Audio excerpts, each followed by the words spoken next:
அனைவருக்கும் வணக்கம். பல்லுயிரும் பலவுலகும் படைத்தளித்து துடைக்கினும் ஓர் எல்லையறு பரம்பொருள் முன்பிருந்தபடி இருப்பது போல் கன்னடமும் களிரெலுங்கும் மலையாளமும் தொழுவும் உன்பதற்கே எழுந்து ஒன்று பலவாயிடனும் ஆரியம்போர் உலகமணி விளக்களிந்தொழிந்து சிதையாவும் சிறிடமை திறம்புயர்ந்து செயல் மறந்து வாழ்த்துவோமே என தமிழனினுடைய திருவடிகளை அடியேன் வணங்கிக் கொண்டு உலகம் யாவையும் தாமள வாக்கலும் நிலை விருத்தலும் நிற்கலும் நீங்களா அழகிலா விளையாட்டுடையார் அவர் தலைவர் அன்னவர்க்கே சரண் நாங்களே என்கிற கம்பனுடைய நாமத்தையும் சொல்லிக் கொண்டு நாடிய பொருள் கைகூடும் ஞானமும் புகழும் உண்டாகும் வீடு இயல் வழி அது ஆக்கும் வேரியம் கமலை நோக்கும் நீடிய அரக்கர் சேனை நீருபட்டு அழியவாகை சூடிய சிலை ராமன் தோல்வழி கூறுவார்க்கே என்கிற இறை நாமத்தையும் சொல்லிக்கொண்டு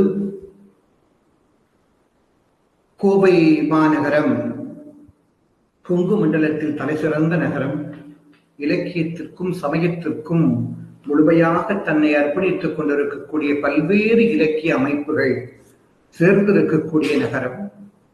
இந்த நகரத்தில் இருக்கக்கூடிய தொல்காப்பிய பேரவை, பேரூர் சாந்தலிங்கடிகளார் கலை அறிவியல் தமிழ் கல்லூரி வளாகத்தில் அங்கு பயின்ற அந்த புகழ்பெற்ற கல்லூரியின் மாணவனாக இருக்கக்கூடிய திரு களியப்பன் அண்ணா அவர்கள் இந்த அற்புதமான பணியை செய்து வருகிறார்கள். நாம் வாழ்கிற காலகட்டத்தில் இந்த சமூகத்திற்கு ஏதாவது நல்ல அறங்களை, நல்ல விஷயங்களை, நல்ல கருவிகளின் மூலமாக இன்னைக்கு இருக்கக்கூடிய வளர்ச்சி கண்டிருக்கக்கூடிய அறிவியல் சாதனங்களின் மூலமாக கொடுக்க முடியும் என்று அவர்கள் நினைக்கிறார்கள், நினைத்ததை நடத்தி கொண்டிருக்கிறார்கள் என்கிற வகையில்தான் இந்த ஒலிப்பதிவு உங்களுடைய கண்களுக்கும் செவிகளுக்கும் மனதுக்கும் இலக்கிய இன்பத்தை நல்குவதற்காக என்னை கேட்டுக்கொண்டதற்கு இணங்க இந்த நிகழ்ச்சி உங்களுக்கு படைக்கப்படுகிறது.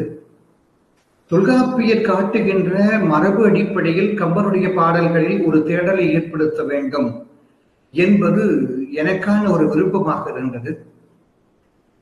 எழுத்தென்றும் சொல்லென்றும் பொருளென்றும் வகுத்துக் கொண்டு முப்பெரும் அதிகாரங்களில் தமிழரின் பண்பாட்ட வாழ்வியலை படம் பிடித்து காட்டியவன் ஒல்கா பெரும்புகள் தொல்காப்பியர். இன்றைக்கு தமிழ் சமுதாயம் வாழ்ந்து கொண்டிருக்கிறது என்று சொன்னால் 2000 ஆண்டுகளை கடந்தும் செம்மாந்து நின்று இந்த தமிழ் மொழியானது உலக மொழிகளுக்கு, பல்வேறு உலக மொழிகளுக்கு இடையே போட்டி போடுகிற அளவுக்கு, பல்வேறு உலக மொழிகளை விஞ்சுகிற அளவுக்கு உயர்ந்தோக்கி நிற்கிறது என்று சொன்னால் அதற்கு அதனுடைய இலக்கண வளம் ஒரு காரணம், இலக்கிய வளம் மறு காரணம். இப்போ இலக்கியத்திற்கு இலக்கணமா, இலக்கணத்திற்கு இலக்கியமா என்பதெல்லாம் ஒரு பக்கம் இருக்கட்டும். ஆனால் இலக்கியத்தை படைத்த அந்த புலவர்கள் இலக்கியத்திற்கு சுவையூட்டுகிற வகையில் இலக்கணத்தை கைப்பிடிக்காமல் இலக்கிய மரபின் வழிதான் பயணம் செய்திருக்கிறார்கள் என்பதற்கு நம்முடைய பண்டைய இலக்கியங்கள் சான்றுகளாக இருக்கின்றன. அப்படி 10,000 கவிதைகளை சொத்தாக எழுதி வைத்து சென்றிருக்கக்கூடிய கம்பராமாயணம், கம்பர் படைத்திருக்கக்கூடிய காலகட்டங்களில் அன்றைக்கு வாழ்ந்திருக்கக்கூடிய சமுதாயத்தினுடைய செயல்பாடுகள், அந்த சமுதாயத்திற்கு ஏற்றம் தரக்கூடிய அறச்சிந்தனைகள், இனி ஒரு 2000 ஆண்டுகள், இனி ஒரு 4000 ஆண்டுகள் காலம் கடந்து இந்த சமுதாயம் வாழ்ந்து கொண்டிருக்கும் போது அன்றைக்கும் கேட்டாலும் அன்றைக்கும் படித்தாலும் ஏற்றுக்கொள்ளக்கூடிய நல்ல அறங்களை தன்னுடைய வாழ்க்கையின் மூலமாக செய்து காட்டியவன் நடையில் நின்று உயர் நாயகன் என்று கம்பரால் போற்றப்படுகின்ற ராமன் 10 அவதாரங்களை எடுத்து இந்த மண்ணில் எத்தனையோ நல்லறங்களை சொன்னவனுக்கு இந்த மண்ணுலகத்தில் நடந்து ஒரு நீதியை சொல்ல வேண்டும் என்று தோன்றிய காப்பியம். அப்படி கம்பரால் படைத்தளிக்கப்பட்டிருக்கக்கூடிய கம்பராமாயணம் 10,500 பாடல்களை கொண்டிருக்கிறது. இந்த பாடல்களை எங்கு தொட்டாலும் இன்பத்தை நல்குகிற வகையில் நம்முடைய தமிழ் சமுதாயத்தின் பண்பாட்டு மரபுகள் பாதுகாக்கப்பட்டிருக்கின்றன என்பதில் சற்றேனும் குறைவில்லை. மூல மொழியாக இருக்கக்கூடிய வான்மீகத்திலிருந்து கம்பன் தன் தாய்மொழியாகிய தமிழுக்கு இந்த காவியத்தை தழுவிக் கொண்டிருக்கிறார். எத்தனையோ இடங்கள் நம்முடைய அறியவர் மக்கள் எல்லாம் ஆய்வு செய்து நூலாக வெளியிட்டிருக்கிறார்கள். வான்மீகத்திலிருந்து கம்பன் நிறைய இடங்களில் மாற்றங்களை செய்திருக்கிறார். அப்படி மாற்றங்களை ஏன் செய்யணும் என்று கேட்டோம்னா, வடமொழி மரபு என்பது வேறு, தமிழ் மரபு என்பது வேறு. அதே போல கதையினுடைய போக்கும் கதையினுடைய செயல்பாடுகளும் பாத்திரங்களுடைய இயக்கங்களும் பார்த்தா வான்மீகத்தில் இருப்பதற்கும் கம்பனில் இருப்பதற்கும் நிறைய வேறுபாடுகள். வான்மீகத்தில் இல்லாத ஒரு கதைப்பகுதியை எடுத்துக்கொண்டு கம்பன் தனியாக புகைத்து தமிழ் சமூகத்தினுடைய பண்பாட்டை உயர்த்தி பிடிக்கிறான் என்று சொன்னால் அதற்கெல்லாம் காரணமாக சான்றாதாரமாக எத்தனையோ இருக்கின்றன. சான்றுக்கு ஒன்றை சொல்ல வேண்டும் என்று கேட்டால் மிதலை காட்சி படலத்தை சொல்ல வேண்டும். இப்படி ஒரு படலம் வான்மீகத்தில் இல்லை. ஆனால் தமிழரின் நெறியில் ஊறி திளைத்திருக்கக்கூடிய இந்த கட்டுத்தெறியும் கவிபாடும் கவிப்புலவனுக்கு அகவல்வை பாடாமல், அகத்தனையை பாடாமல், ராமனையும் சீதையையும் காதல்களாக கண்டவர்கள் மெய்யுருக நெய்யுருக நெஞ்சுருக நின்று பாடுகிற பாடல்களை எல்லாம் பாடாமல் காவியத்தை மேலே எடுத்து செல்லுவதற்கு அவனுக்கு விருப்பமில்லை. ஆதலான தொடக்கத்திலேயே சொன்னான், அவனுடைய காப்பியம் எப்படிப்பட்டது?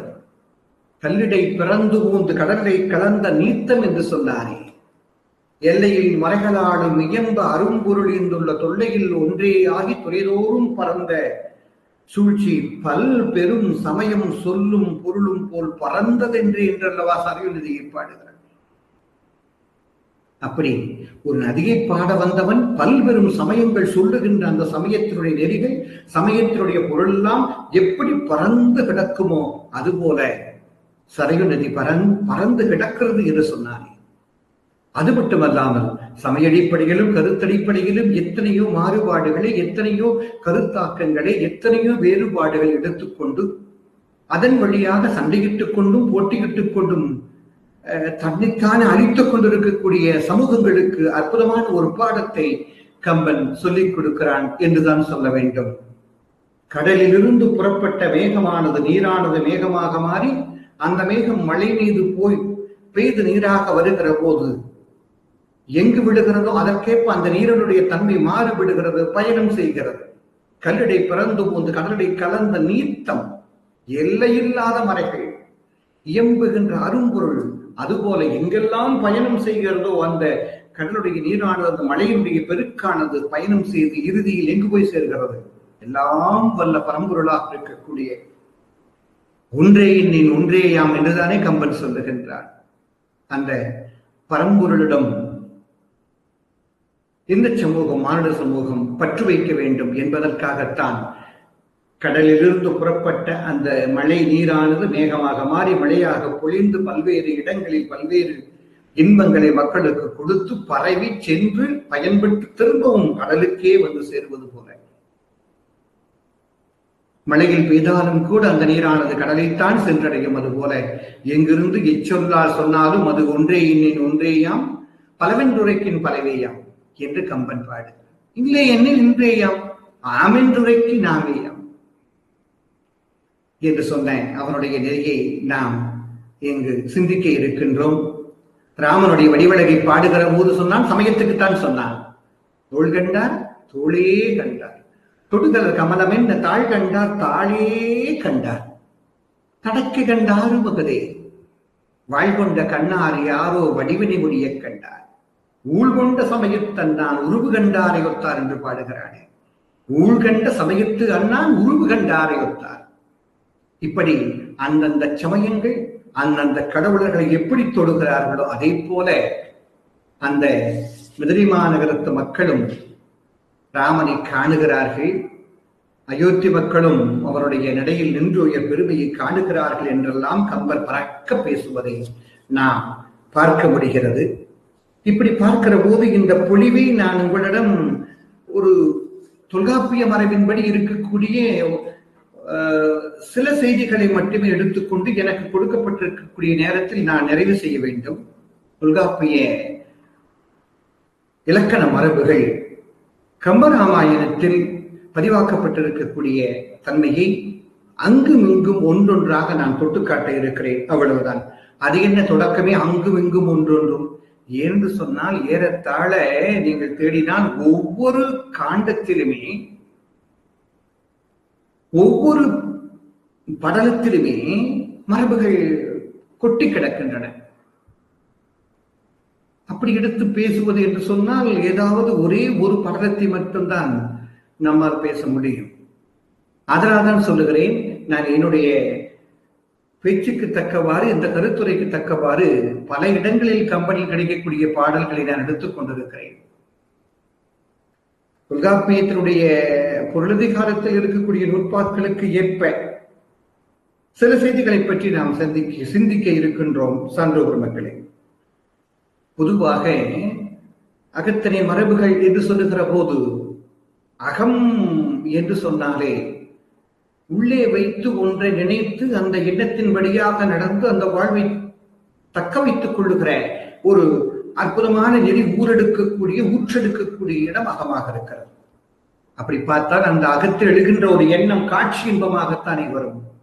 தொல்காப்பியர் சொல்லுகின்ற இயற்கை புணர்ச்சி, அந்த இயற்கை புணர்ச்சியில் வருகிற ஒரு கூறு காட்சி என்பது கண்ணால் காணுகிற காட்சி, ஒருவருடைய கண்ணாலும் மற்றொருவருடைய கண்களாலும் எதிர்பட்டு கண்டுகொள்ளுகிற காட்சி என்பதை தொல்காப்பியர் வழியில் என்று கம்பன் நமக்கு காட்டுகிறான் என்றுதான் சொல்ல வேண்டும்.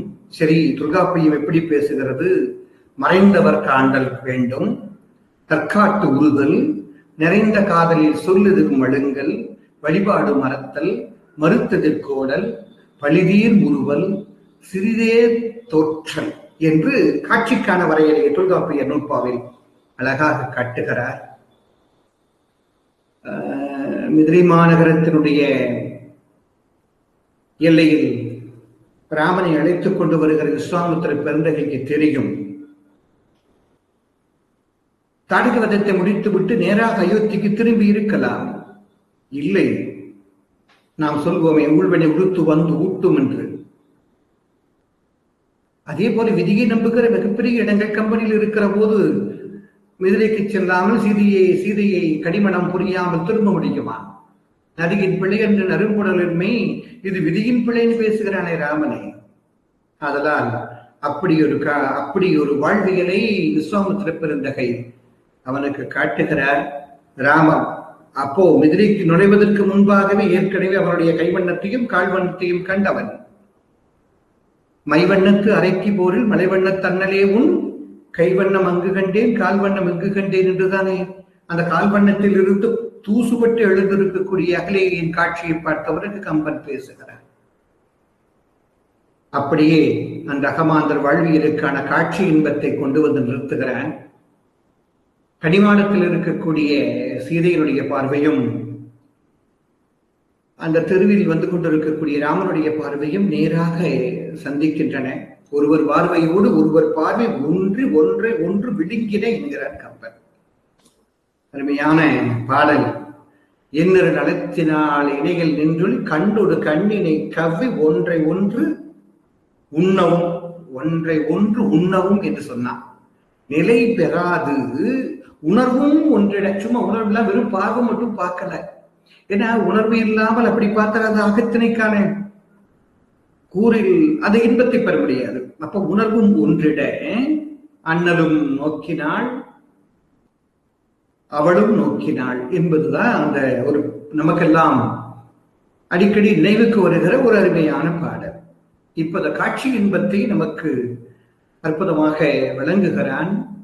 அதே போல வேர்க்கை ஒருதலை உள்ளுதல் மெதிதல் ஆக்கஞ்செப்பல் நாணுவரை இருத்தல் நோக்குவையெல்லாம் அவையே போரல் மறத்தல் மயக்கம் சாக்காடு என்று சிறப்புடை மரபினை களவன முடிவு என்கிற தொல்காப்பிய நூற்பாவில் இருந்து சில விஷயங்களை நான் எடுத்துக்கொள்ள இருக்கிறேன். வேர்க்கை ஒருதலை உள்ளுதல் மெதிதல் ஆக்கஞ்செப்பல் நாணுவரை இருத்தல், அடுத்து நோக்குவையெல்லாம் அவையே போரல் மறத்தல் மயக்கம் சாக்காடு என்று சிறப்புடை மரபினவே களவன முடிவை என்கிறார். களவில் வரக்கூடிய இனியொரு காட்சிக்கு அடுத்தது ஒரு கூறாக இருக்கக்கூடியது ஐயம். தொல்காப்பியர் மரபின் வழி இன்று பார்த்தால் ஐயம் என்பது ஆண்மகனுக்குத்தான் வர வேண்டும், பெண்மகளுக்கு வரக்கூடாது என்கிறார் தொல்காப்பியர். அணங்குகொள் ஆழ்மையிலுள் கணங்குளை மாதர்கொள் என்று வள்ளுவன் பேசுகிறார். மாளுவன் நெஞ்சு என்கிறார். அப்ப ஆணுக்கு மட்டுமே இருக்கக்கூடிய, ஆணுக்கு மட்டுமே வரக்கூடிய ஐயத்தை சிறந்துளி ஐயம் சிறந்ததென்பே இழிந்துளி இலவே சுட்டலானே என்று தொல்காப்பியர் பேசுகிறது.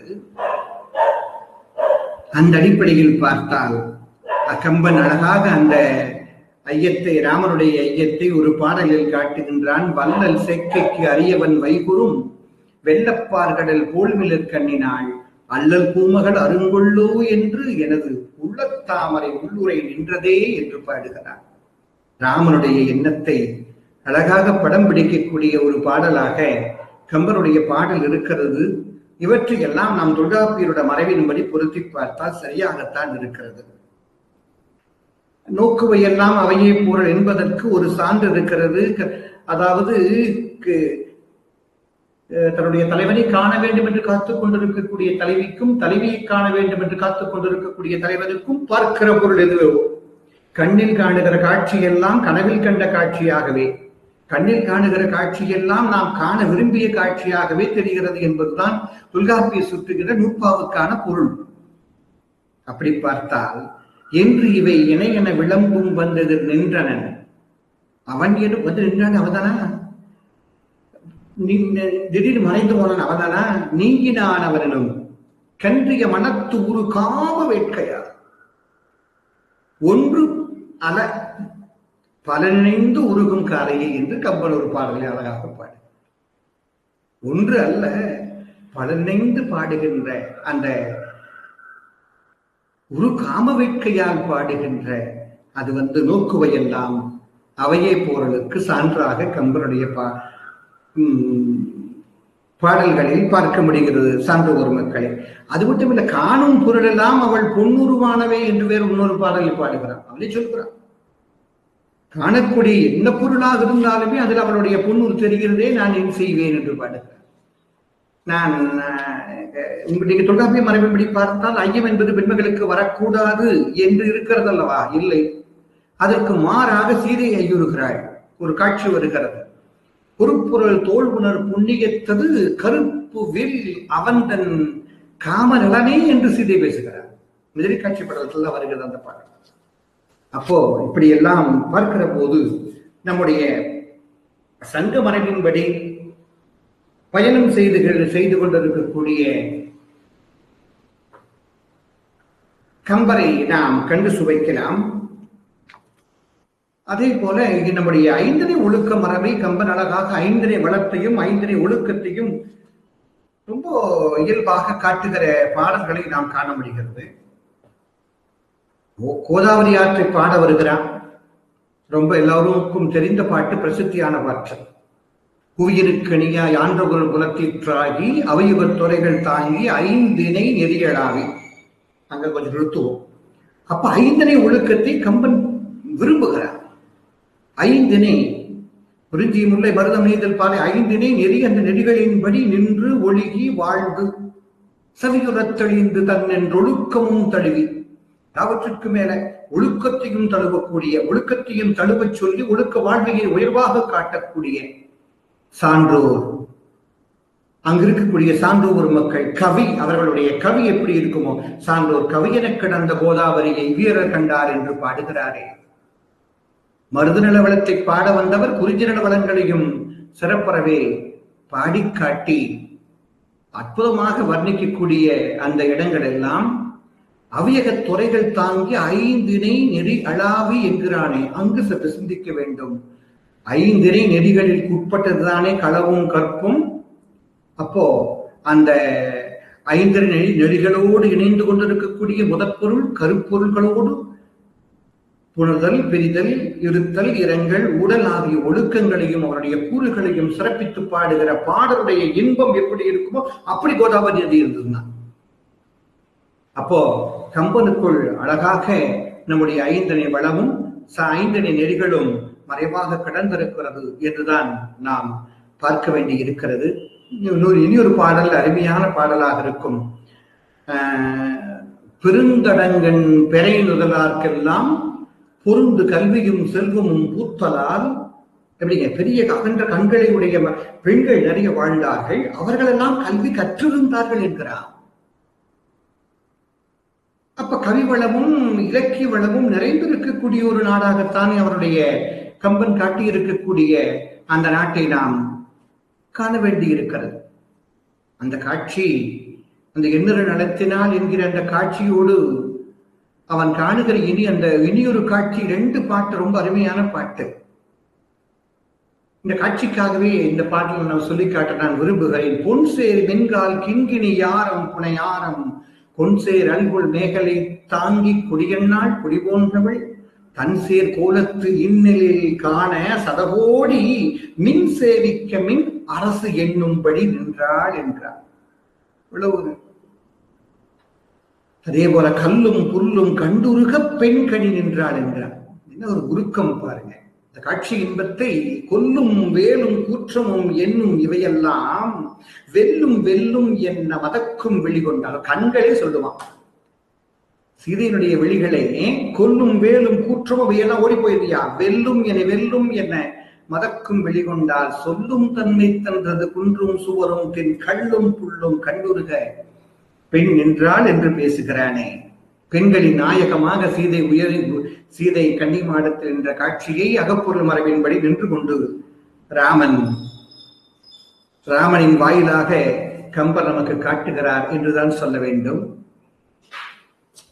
அடுத்தது இந்த நம்முடைய தொல்காப்பியம் சுட்டி காட்டுகின்ற இந்த மரபின்படி இருவரும் மாறிப்புக்கு இதயம் எய்தினர் என்கிறார். அதே முதலை காட்சி படத்தில் பருகிய நோக்கு எனும் பாசத்தால் பிடித்து ஒருவரை ஒருவர் தம் உள்ளத்து ஈர்த்தலால், அதுதானே நம்ம அகத்தனைக்கு தொடக்கம். குருஜியினுடைய கூறு வரிசையில எண்ணலும் வாட்கண்ணங்கையும். கம்பருடைய சொல்லுக்குத்தான் அந்த தமிழ் சமூகம் அடிமைப்பட்டு போகணும். வரிசை எண்ணலும் வாட்கண்ணங்கையும் இருவரும் மாறிப்புக்கு இதயம் எய்தினார் என்று ஒரு பாடலை பாடுகிறார். அப்ப ஏற்கனவே இந்த மரபின்படி பாருங்க, ஊழ் தான் இயற்கை புணர்ச்சிக்கு காரணம் என்பதுதானே தொல்காப்பியம் சொல்லுகிற மரபு. என்ன நூற்பா? ஒன்றே வேறே என்று வாழ்வையின் ஒன்று உயர்ந்த பாரதானையின் ஒத்த கிழவனும் கிழத்தையும் காண்ப மிக்கோனாயினும் கடிவரை என்றே தொல்காப்பிய கலவையில் நூற்பா இல்லையா? சரி, இதற்கு எங்க கம்பல் இடம் இருக்கு? சொன்ன பாட்டுக்கு அடுத்த பாட்டுக்கு கம்பல் இடம் இருக்கு. என்ன ஊழ்வினை, என்ன ஊழால் அவர்கள் இயற்கை புணர்ச்சி காண வருகிறார்கள்? ஏற்கனவே பார்க்கடலில் இருந்து பேசி வைத்து விட்டு பிரிந்து வந்தவர்கள் தானே. அடுத்த பாட்டு மருங்கிலா நங்கையும், மேல சொன்னா பாருங்க, வாசலை எண்ணலும் வாட்கண் நங்கையும் என்றான். அடுத்தது அழகா மருங்கிலா நங்கையும் வசையில் ஐயனும் ஒருங்கு இரண்டுற குயின்று ஒரு குயினானார் கருங்கடல் பள்ளியில் கலவி நீங்கி. இங்கிருந்து கருங்கடல் பள்ளியில் கலவி நீங்கி போய் பிரிந்தார்கள். பிரிந்தவர் கூடினால் பேசவும் வேண்டுமோ, பேசவே வேண்டும். இப்படி அழகான மரபுகளை எல்லாம் கம்பருடைய பாடல்களில் கண்டு நாம் சுவைக்க முடிகிறது. அதே போல நிறைய பாடல்கள் மிதிலை காட்சி படலத்தினுடைய பின்பகுதிக்கு வருகிற போது இருவருமே உற்ற காதல் நோயை பாடுகிற போதெல்லாம் நம்முடைய தொல்காப்பிய நெறி நமக்கு துணை நிற்கிறது. மயக்கம், பிதற்றல் என்கிற நிலையெல்லாம் இருக்கிறது. முதலில் ராமனை கண்டு உள்ளத்தை பறிகொடுத்தாகிவிட்டது. அந்த காதல் நோய் விரும்பி வாயானது தானே பிதற்றுகிறது. ராமன் தான் பார்த்த கண்வழி உள்ளத்தில் புகுந்து விட்டானே, அவன் ஒரு கல்வனோ. நம்ம சொல்றோம் இல்லையா, காடுடைய சுடலை பொடி பூசி என் உள்ளம் கவர் கல்வன். ஞானசம்பந்த பிறந்த கிட்ட நம்ம வரணும். அப்படி உள்ளத்தை ஈர்த்து கொண்டு அவன் கல்வனா என்று கேட்கிறாள். பெண்வழி நல்லடும் பிறந்த நானுடும் என்வழி உணர்வு நான் எங்கும் காண்கிறேன். மண்வழி நடந்தடி வருந்த போனவன் கண்வழினுடைய ஓர் கல்வனே போலாம். ஒரு பார்வை பார்த்துட்டு போயிட்டானே, திடீர் போயிட்டானே, என்ன அவன் கல்வன் தானா என்று அந்திமாலை பொழுது கண்டு மயங்குகிறாள். சந்திரோதயம் கண்டு மயங்குகிறாள். அப்போதெல்லாம் துன்புற்று பாடுகிறான் என்று கம்பர் அழகாக காட்டுகிறார். இனியொரு இடத்தை தொட்டு காட்ட வேணும். முந்து என் உயிரிய முறுவல் உண்டதே என்று பாடினான். கம்பன்ல முறுவல் ரொம்ப அருமை, நிறைய இடங்கள்ல இருக்கு. ரொம்ப அழகா பெரிய சிரிப்பெல்லாம் இல்ல, இதெல்லோரும் அப்படியே மெல்லதான் சிரிக்கக்கூடிய மெல்லிய சிரிப்பு முறுவல். அந்த முறுவல் வந்துதான் என் உயிரை உண்டு விட்டது, என் உயிர் என்றும் இல்லையே என்றவள் ஏங்குகிற ஏங்கி உடல் மெருகிறதெல்லாம் தொல்காப்பியம் எழுதலுக்கு சொன்னால் தவறு இருக்கார். இந்திர நீலமொத்த இருண்ட குஞ்சியும் ராமருடைய வடிவழக பார்க்கிற போது எப்படி பிடிச்சு குத்துவார். இந்திர நீலமொத்த இருண்ட குஞ்சியும் சந்திர வதனமும் தாழ்ந்த கைகளும் சுந்தர மணிவரை தோளுமே இல முந்து என் உயிரை. இதுக்கெல்லாம் ஒன்னொன்னு விட்டுட்டு ஒன்ன மீறி மீறி மீறி மீறி இந்திர நீலமொத்த இருண்ட குஞ்சு இருந்தது, சந்திர வதனம் இருந்தது, தாழ்ந்த கைகள் இருந்தது, சுந்தரமணி வரை தோளும் இருந்தது. என்ன தோல் கண்டார் தோளே கண்டார். இவற்றையெல்லாம் முந்திக் கொண்டு வந்து எது தெரியுமா என் உயிரை உண்டது? அந்த முறுவல். அவனுடைய முறுவல் தான் என் உயிரை உண்டது என்று சொல்லுகிறான். உயிரை சிரிப்பு உண்டுவிட முடியுமா? சான்று ஒரு மக்களே, கவிக்கு இன்பம் அந்த கவிதையில் இருக்கக்கூடிய உயிராக இருக்கக்கூடிய அந்த கவித்துவம். அதுபோலத்தான் சீதைக்கு ஒரு பாடலை சொல்லிவிட்டு நான் அடுத்த விஷயத்திற்கு வருகிறேன். இருள் பரவுகிறது. அந்த இருள் பரவுகிற போது சீதையின் உடல்நிலையை வெளிப்படுத்துவதற்கு கம்பன் ஒரு பாடலை பாடுகிறான்.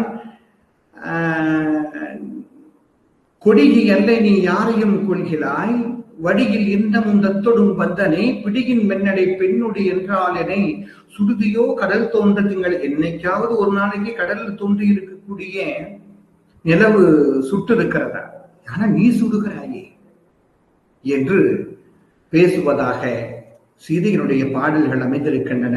சரி, இந்த கூறுபாடுகள் பெண்மகளுக்கு மட்டும்தான் பொருந்துமா என்று கேட்டால் இல்லை இல்லை.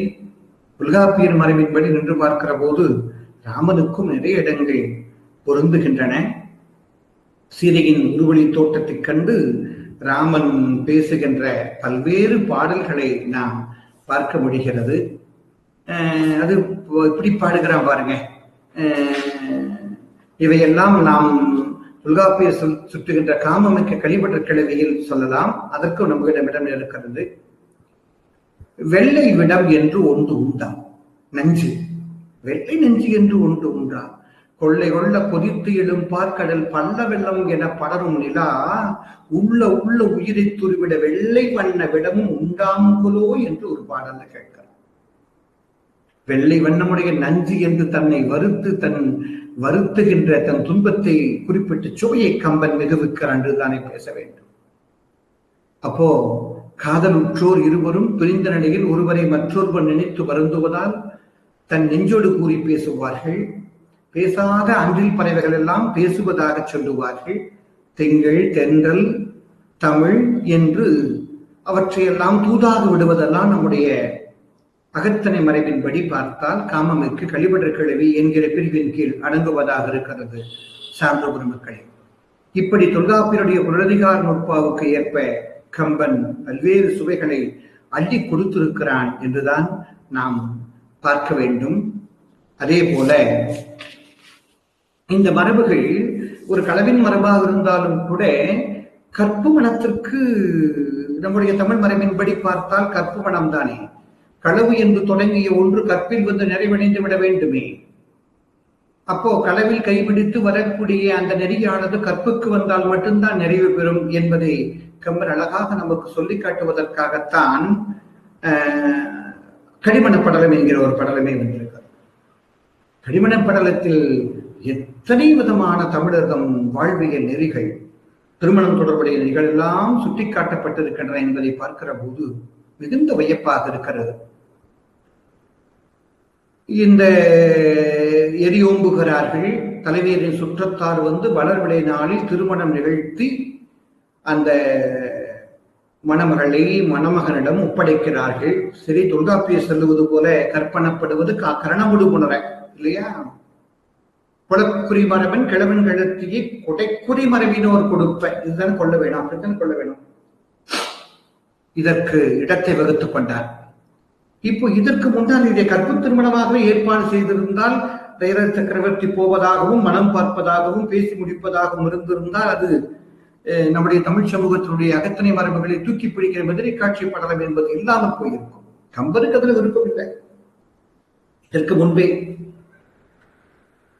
முன்பே திருமணத்திற்கு முன்பே இருவரையும் சந்திக்க வைக்க வேண்டும் என்கிற உயரிய நெறியை கம்பன் உள்மனத்தில் கொண்டிருக்கிறான் என்றுதான் சொல்ல வேண்டும். கருப்பெனப்படுவது கரணமொடு புணர.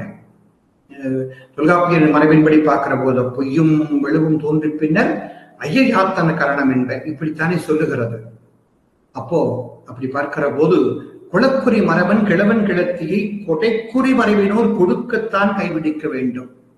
இந்த முறையை கம்பன் நேர்த்தியாக படம் பிடித்து அழகாக கொண்டு வந்து உரியவர் வந்து கொள்ளாமல் மணந்து கொள்கிற வழக்கம் இல்லை என்பதை நமக்கு சொல்லி காட்டுகிறான்.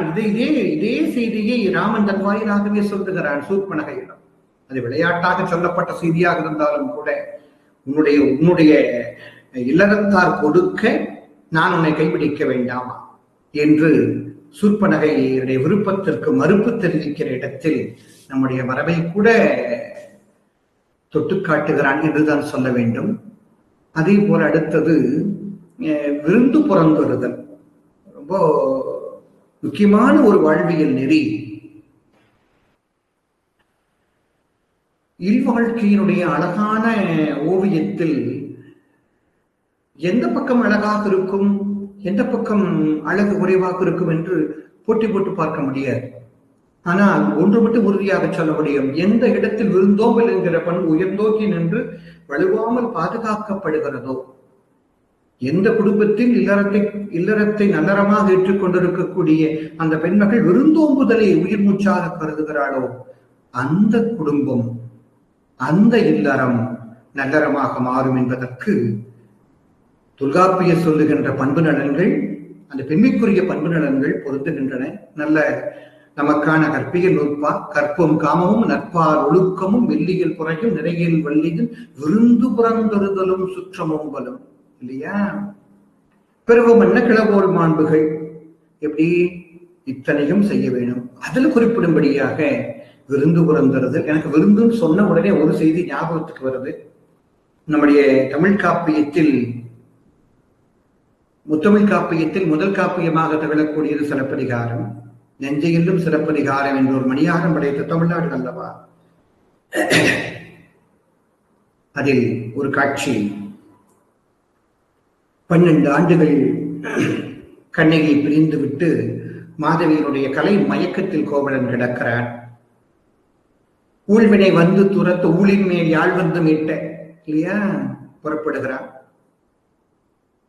வந்தவன் வந்து கண்ணகிட்ட நின்னா, சரி ஒவ்வொரு முறையும் தேடி வந்து பொருள் தேடுவதற்காகத்தான், பொருள் பெற்று செல்வதற்காகத்தானே வந்திருக்கிறான் என்பதற்காக சிலம்புல கொண்டு கொடுத்தாள். அப்போதுதான் அவன் சொல்லுகிறான், என்ன பண்ணிட்டேன், சலம்புணர் கொள்கையை சலதையோடு ஆடி குழந்தருவான் பொருள் குன்றம் துளைத்த இடும்பாடு நானுத்தகம் எனக்கு என்று சொன்னான். தன் முன்னால் தன் கணவன் வந்து இப்படி வருத்தப்பட்டு நிற்பதை பார்ப்பதற்கு பெண் சமுதாயம் அன்றைக்கு மட்டுமல்ல இன்றைக்கும் கூட உடனே இன்னும் உங்களுக்கு இல்லாததா, நீங்க வருத்தப்படவே வேண்டாம், இந்த இது இருக்கு எடுத்துட்டு போங்க என்று சொல்லுவது போல் அன்றைக்கும் கண்ணகி சொன்னால் சிலம்பு இருக்கிறது எடுத்துச் செல்லுங்கள் என்று. அப்ப அவர் நினைச்சுக்கிட்டார் மறுபடியும் பொருள் வருவதற்காகத்தான், பொருள் எடுத்துக்கொண்டு போய் அவளை கொடுப்பதற்காகத்தான் வந்திருக்கிறான் என்றால், அப்ப இவர்கள் புறப்படுகிறாங்க. கதைப்போக்கு மிக நீண்ட கதைப்போக்கு வருகிற போது நான் சொல்லுகிற இடம் புறஞ்சேரி இருந்த கதையில் ஒரு இடம் வருகிறது. மதுரை மாநகரத்தை போய் சுற்றி பார்த்து விட்டு வந்து பெருமை பேசுகிறான் கோவலன். ஆஹா, மதுரை மாநகரம் அப்படிப்பட்டது, மன்னவன் பெருமை பேசுகிறார்கள் மக்கள் என்றெல்லாம். அன்று இரவு அவள் மாதிரி கொடுக்கக்கூடிய உணவு பொருள்களை எல்லாம் வைத்து அவனுக்கு அமுது படைக்கிறாள். அதுதான் அவனுக்கு கடைசி சோறு. ரொம்ப ஆசையா செஞ்சு இலை பரவி உணவை எல்லாம் பரிமாறினாள். உணவை உண்டு கொண்டிருக்கக்கூடிய கோவலனுக்கு அப்போது ஒரு எண்ணம் வந்தது, ஐயோ கழிவிறக்கம் அவனுக்கு 12 ஆண்டுகள் நான் விட்டு பிரிஞ்சு போன பிறகு அத்தனை நாள் தவித்துக் கொண்டிருந்தவள் எழுது என்றவுடன் எழுந்தனை எந்தனை என்று கேள்வி கேட்டான். நான் வந்தேன், புறப்படுன்னு சொன்ன உடனே புறப்பட்டையே, அது ஏன்னு கேட்டான். அப்போதுதான் அவள் சொன்னாள், நீ அதாவது அந்த சங்ககால மரபு எப்படி இருந்திருக்கிறது பாருங்க. கணவனும் மனைவியும் சேர்ந்து வாழக்கூடிய அந்த வாழ்வியலில் தான் அறவோர் கழித்தலும் அந்த ரோம்பலும் துறவோர் கதிரிலும் பொல்லோர் சிறப்பின் விருந்து எதிர்கோடலும் இழந்த என்னை என்று பேசுகிறார். இப்படி இந்த விருந்தெல்லாம் என்னை வந்து சேரவில்லை என்று பேசுகிறார்.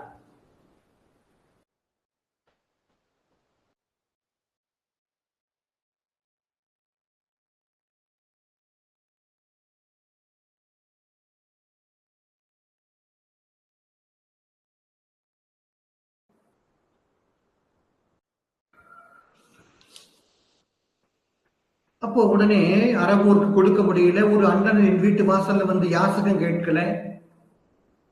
தொல்லோர் சிறப்பு இது விருந்தெதிர்கோடல், இதையெல்லாம் செய்ய முடியாமல் தவித்த போது அடுத்த விஷயம் நீ வந்த உடனே இவையெல்லாம் செய்ய முடியும் என்கிற காரணத்தினால நான் எழுந்து வந்தேன் என்று சொல்லுவதாக விருந்து எதிர்கோடல் என்பது மிகச் சிறப்பாக பேசப்படுகிறது. அருந்தும் என்றிடல் யாரிட அருந்தும் என வருந்தும் விருந்து கண்டபோது என்னுடுமோ என விம்மும் மருந்து உண்டோ இந்நோய்க்கு என்று மயங்கும் இருந்த இடம் செல் அரித்தடமும் மாண்டிருந்தார் என்று ஒரு பாட்டு கம்பெனில வரும். எங்கிருந்து உட்கார்ந்துகிட்டேன், அங்கு உட்கார்ந்துகிட்டேன், அசோகவனத்தில் உட்கார்ந்துகிட்ட. ஐயோ ராமன் என்னை விட்டு தவிக்கிறானே, யார் சாப்பாடு போடுவாங்க, இதை எடுத்து இதை ஒன்றுங்கள் அதை ஒன்றுங்கள் என்று பரிமாறுவதற்கு யார் இருக்கிறான்? அருந்தும் மெல்லிட யாரிட அருந்துகிறதோ விருந்து கண்ட போது என்னுடுமோ என வெம்மும்னா எங்கு வந்து எதை நினைக்கிறார் பாருங்கள். என்னை பிரிந்து என் ராமன் என்ன துன்பப்படுகிறானோ என்று நினைக்கக்கூடிய இடங்களில் நம்முடைய சங்ககால மரபின்படி இருக்கக்கூடிய விருந்தோம்பல் செய்திகள் பரவலாக பேசப்பட்டு கிடக்கிறது என்று பார்க்கிறோம்.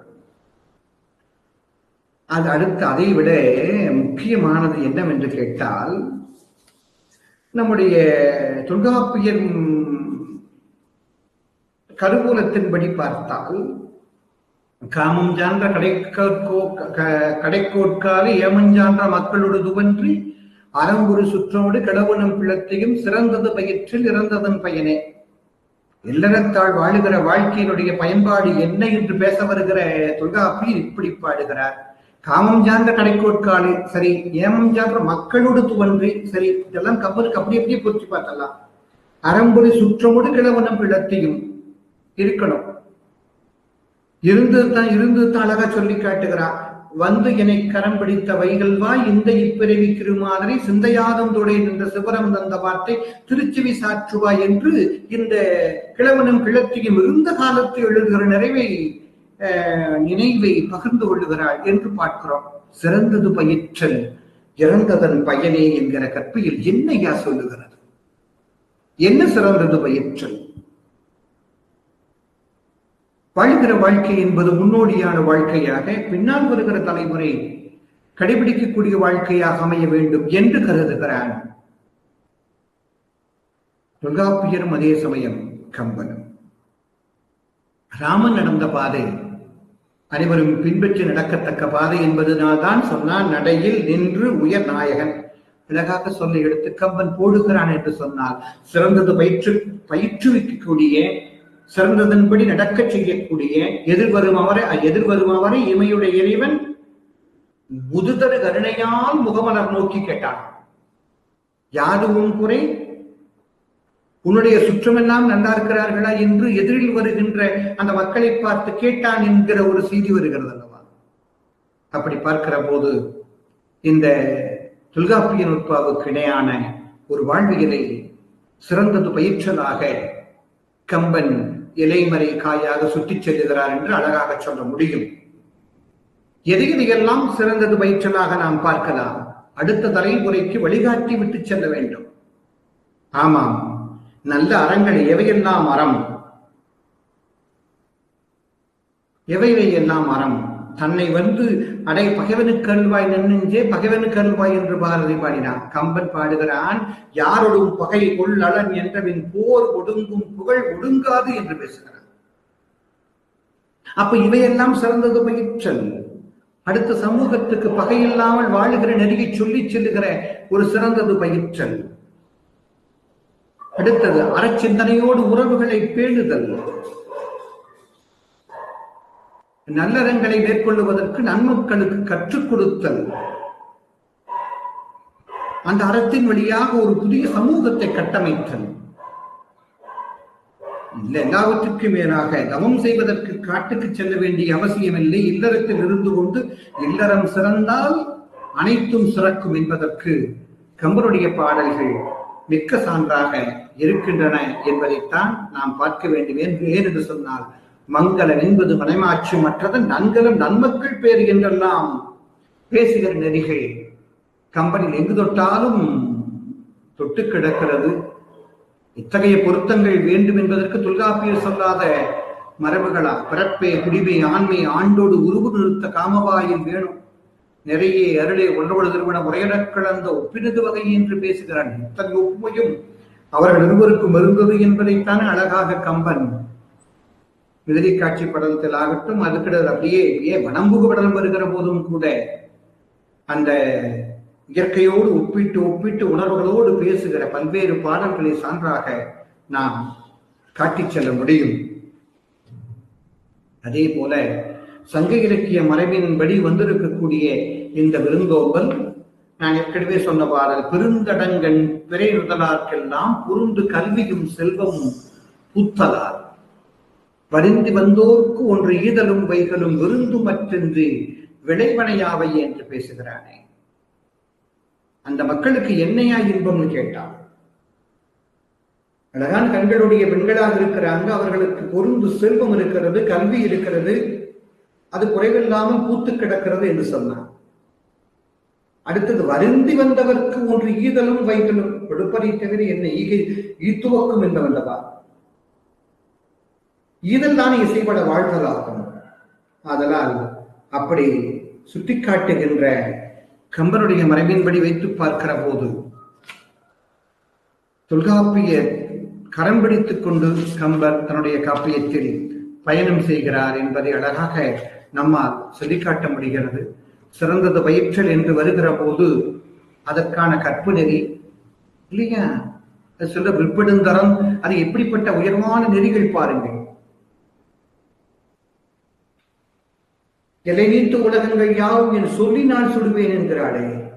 அங்கு வாங்க, அதாவது இல்லறத்தை பேணுகின்ற, இல்லறத்தை எப்படி பேண வேண்டும் என்று தொல்காப்பியர் சுட்டிக்காட்டி இருக்கக்கூடிய மரபின்படி நின்று கொண்டு எத்தனை துன்பம் வந்த போதும் கூட, 14 ஆண்டுகள் படாத துன்பங்களை பட்ட போதும் கூட இருவரும் மாறாமல் நிற்கிறார்கள் என்பதற்கு ஒரு அருமையான ஒரு சான்றது. அல்லல் மாக்கள் இலங்கியது ஆகுமோ எளிநீத்த உலகங்கள் யாவும் என்று சொல்லி நான் சுடுவேன், அது தூயவன் வில்லி நாற்றுக்கு மாசென்று வீசினேன் என்கிறாள். இப்படிப்பட்ட ஒரு உயர்வான நிலை.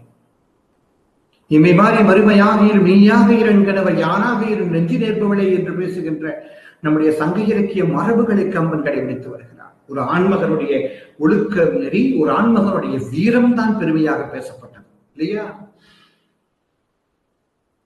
அகமாகிய காதலும் புறமாகிய வீரம் தானே சங்க காலத்திற்கும் சங்க இலக்கியங்களுக்கும் 2 கண்கள். அப்படி பார்க்கிற போது அந்த நெறியில் சொன்னான், என்னை அரக்கன் கவர்ந்து கொண்டு வந்து சிறைப்படுத்தி இருக்கிறான் என்று சொன்னால், அது நீ சொல்லுகிற மாதிரி அனுமா நான் உன்னுடைய தோளில் ஏறி வந்து சேர்ந்து விட்டேன் என்று சொன்னான். யாருக்கு இழுக்கு தெரியுமா? என் ராமபிரானுக்கு இழுக்கு. நான் எனக்கு ஆற்றல் இல்லைன்னு நினைச்சிட்டு இருக்கியா? பற்று சொன்ன நெருப்பி பற்ற வைத்தவள் அல்லவா?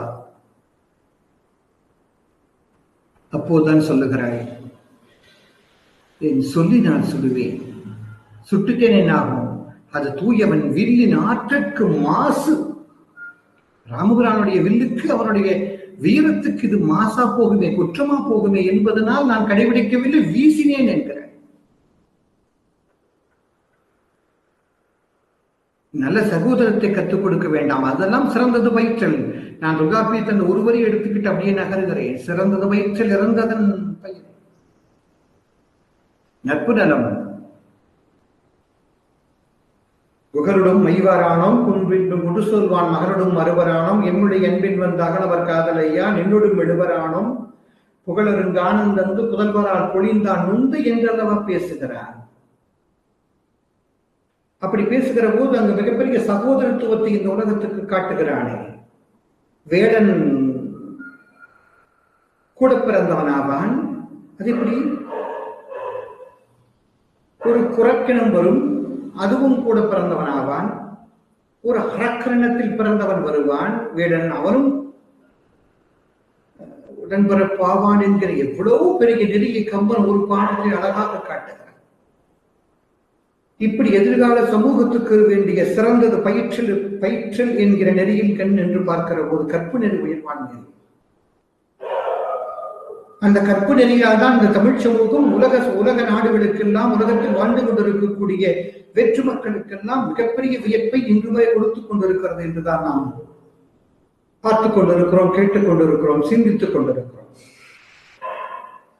சீரியருடைய கற்பு நெறியை பார்த்துவிட்டு வந்து சொன்னான், விற்படும் தரந்தோள் வீரா வீங்கு நீர் இறங்கி விற்பின் நற்பெரும் தவத்தளாகிய நங்கையை கண்டேன் அல்லேன் என்று சொன்னான். நான் ஒன்னும் அப்படி பார்க்கல. நான் பார்த்தது எப்படி தெரியுமா பார்த்தேன்? நற்பெரும் தவத்தளாய நங்கையை கண்டேன், இப்பிறப்பென்பதொன்றும் இரும்புரை என்பதொன்றும் கற்பெனும் பெயரொன்றும் களிநடம் புரிய கண்டேன். கற்பு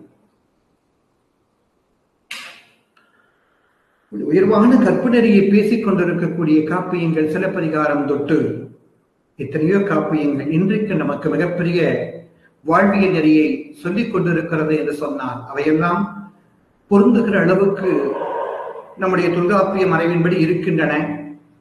கவி இன்பத்திற்காக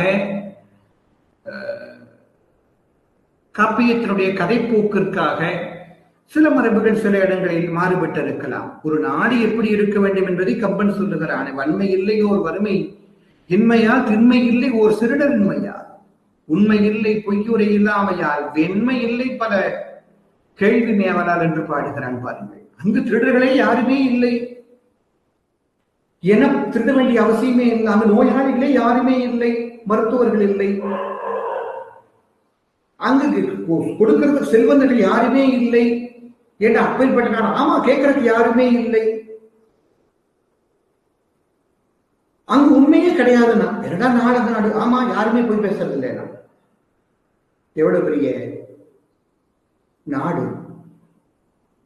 அப்படிப்பட்ட நாட்டை ஆளுகின்ற தசரத சக்கரவர்த்தியன் தான் கம்மன் ஒரு வரியால் சொன்னான், உலக உயிரிடாம் உறைவது ஒரு உடம்பும் ஆயினான்.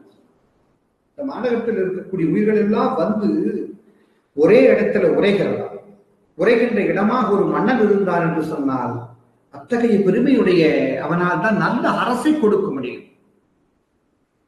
அப்படி நல்ல அரசை அவன் கொடுத்தான் என்று சொன்னால்தான் இந்த நாடு நலம் பெற்ற நாடாக அமையும் என்பதை நிறைய பாடல்களில் கம்பன் சுட்டிக்காட்டி இருக்கிறான். இனி ஒரே ஒரு செய்தியை சொல்லி என்னுடைய உரைக்கு நான் திரையிட விரும்புகிறேன். நம்முடைய கடிமண படலத்தில் சீதையின் எண்ணங்களாக வருகின்ற சில பகுதிகள் இந்த காமமிக்க கழிவட கிழவிக்கு பொருந்துவதை சுட்டிக்காட்டி நிறைவு செய்வேன். இரவோடு பேசுகிறாள், கொடிய இரவே எனக்கு நீ உதவி செய்யாமல் நின்று கொண்டே இருக்கிறாய் என்று சொன்னால் நீ விடிந்தால்தான் நாளை காலை ராவணனை வந்து பார்ப்பதற்கு வருவான், நான் அவனை காண முடியும். ஆனால் நீ என்ன நின்று கொண்டே இருக்கிறாயே, நான் உன்னை தண்டிக்கப் போகிறேன். எப்படி தெரியுமா? நாளைக்கு ராமன் வந்த பிறகு ராமனிடம் சொல்லி உன்னை தண்டிப்பேன். நீ என்ன பெரிய வீரடா, யாரிடம் வீரம் காட்டுகிறாய்? அவரையாக நிற்கக்கூடிய ஒரு பெண்ணிடமா வீரம் காட்டுகிறாய்? ஆனால் என் ராமன் வீரன் வரட்டும், வந்த பிறகு உன்னை தண்டிப்பேன் என்று நீண்டு செல்லுகிற இரவோடு ஒருவள் பேசுகிறாள் என்கிற ஒரு நெறி அருமையாக இருக்கிறது. நெஞ்சொடு கிளத்தல், மிகப்பெரிய ஒரு நெஞ்சொடு புலம்பல், நெஞ்சொடு கிளத்தல் என்பதெல்லாம் நமக்கு வள்ளுவன் கை கொடுத்து செல்கிற ஒரு கூறுகளாக பார்க்கிறோம். மனம் ராமன் போன போது பார்த்தா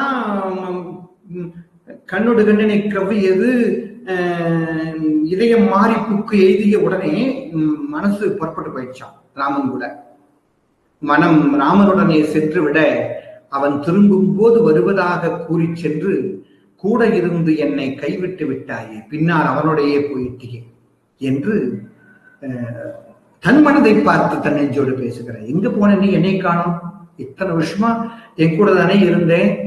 என்னை விட்டுட்டு இன்னைக்கு ராமன் வந்த உடனே அவன் பின்னாக போயிட்டே மனசே என்று தன் மனமே தன்னிடம் இல்லை என்று பேசுகின்ற கவிதை இன்பத்தை நாம் கம்பெனியில் சுவைக்க முடிகிறது.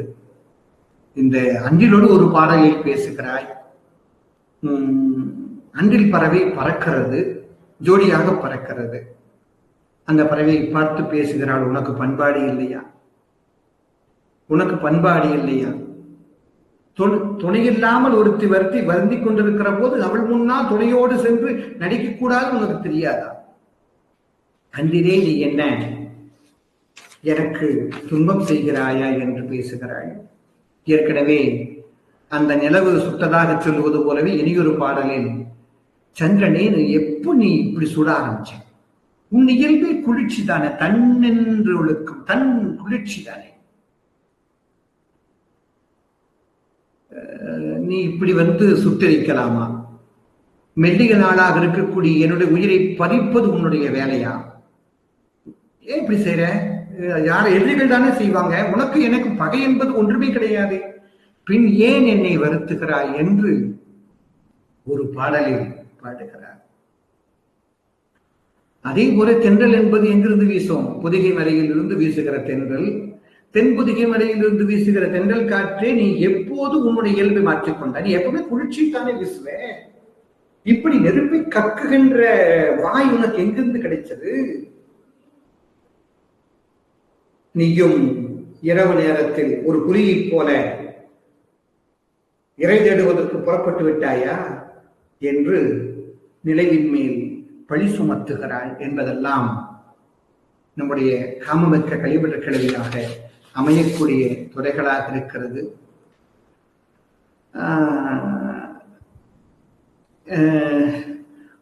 அதாவது ஒரு இரவு ஊழிக்காலமாக மாறுகிறது என்று ஒரு கம்பன் ஒரு பாடலில் பேசுகிறார். எல்லா பாடலையும் சொன்னால் செய்திகளை சொல்ல முடியாது என்பதற்காக பாடல் வரிகளுக்கு போகாமல் நான் செய்திகளை மட்டும் சொல்லி செல்கிறேன். இன்று இரவு என்பது ஒரு நரகமா?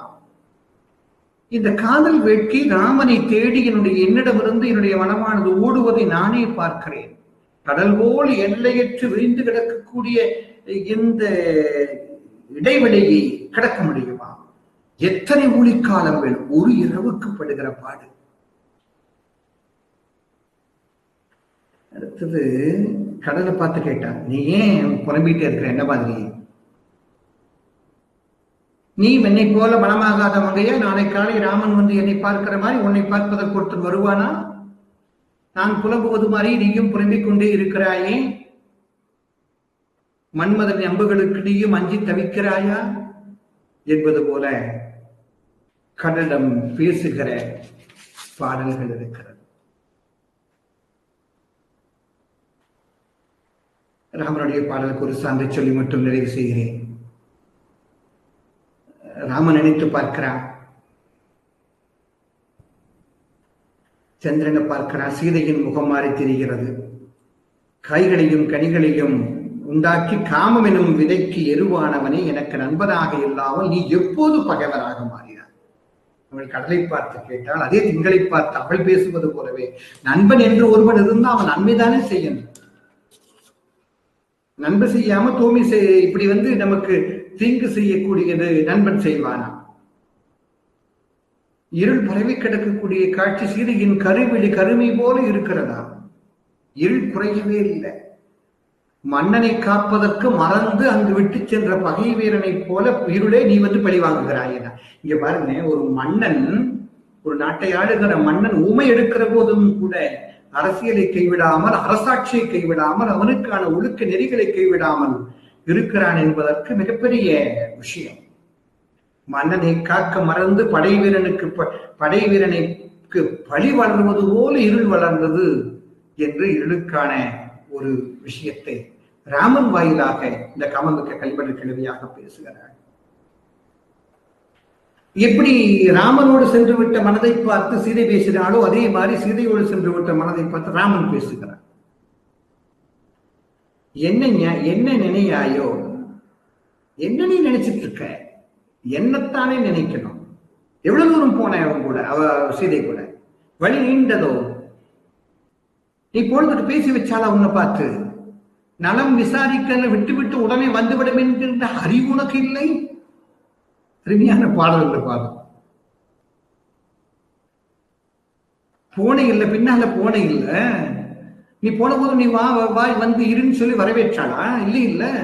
அப்ப உடனே நீ பொருட்கள் வந்திருக்க வேண்டியதுதானே.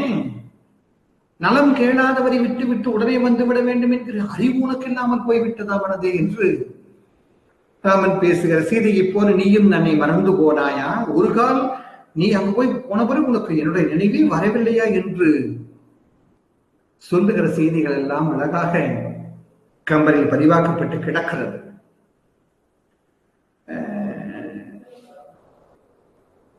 அதே போல விஷம் என்பது பாம்பினுடைய பள்ளியில் இருக்கும்.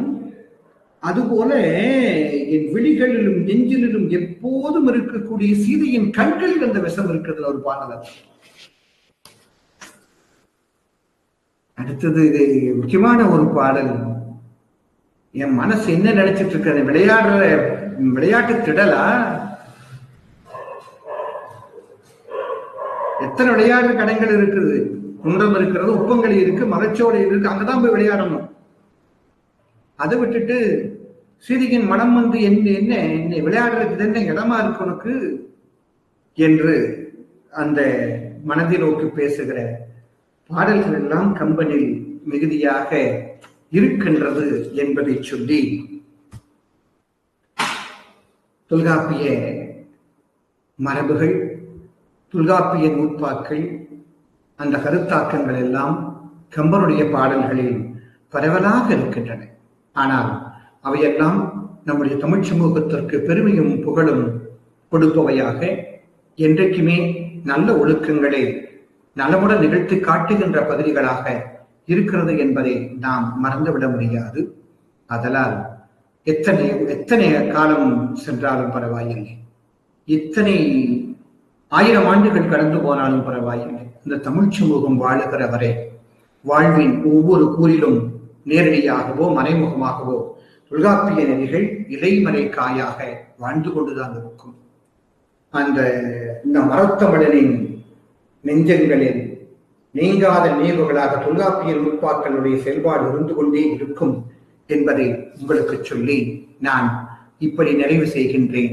உன் காலம் வரும் வரை உமையாக பொறுத்தெடு, உதாசீனம் செய்வோரின் உற்சாகத்தை ரசித்தெடு, உள்ளத்தாலும் உடலாலும் ஓய்வின்றி உழைத்திடு, அறுத்து உனை போட்டாலும் அருகம்புள்ளாய் தழைத்திடு, எந்த நொடியும் மாற்றம் வரும் எதிரிக்கு சொல்லிவை, அடுத்த நொடி உனக்கே என ஆர்வத்தை அள்ளிவை, சொம்பலை என்றே சுடுகாட்டில் கொள்ளிவை, சூடுபட்ட மண்புழுவாய் சுறுசுறுப்பை உன்னில்வை, எவனும் முனைவெல்ல முடியாதது உறக்கச் சொல்லுவை, எதிர்பார்ப்பு காந்தத்தால் எதையும் நீ ஈர்த்தடலாம், உலகமே உனக்குத்தான், வா ஒரு கை பார்த்தடலாம் என்கின்ற தன்னம்பிக்கை வரிகளோடு இந்த தமிழ் சமூகத்தினுடைய உணர்வுகளுக்கும் வாழ்வியல் நெறிகளுக்கும் நாம் என்றைக்கும் மதிப்பளிப்போம், மரியாதை கொடுப்போம், அதன் வழி நடப்போம் என்று சொல்லி நல்ல வாய்ப்புக்கு நன்றி பாராட்டி உங்களிடமிருந்து விடைபெறுகிறேன்.